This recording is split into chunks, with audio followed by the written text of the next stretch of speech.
సంధ్య సంధ్య సంధ్య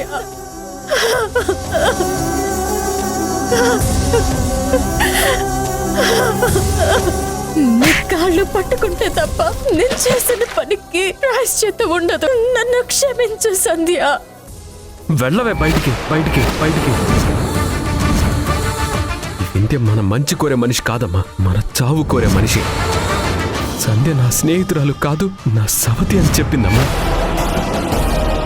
మనం కష్టపడి షాప్ పెట్టుకుంటే పెట్రోల్ పోసి తగలబెట్టిందమ్మా.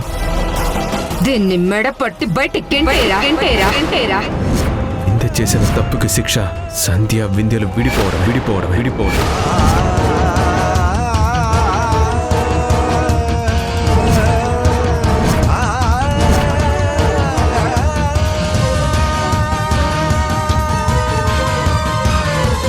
సంధ్యారాగం మధ్యాహ్నం 12:30 మీ ఈటీవీలో.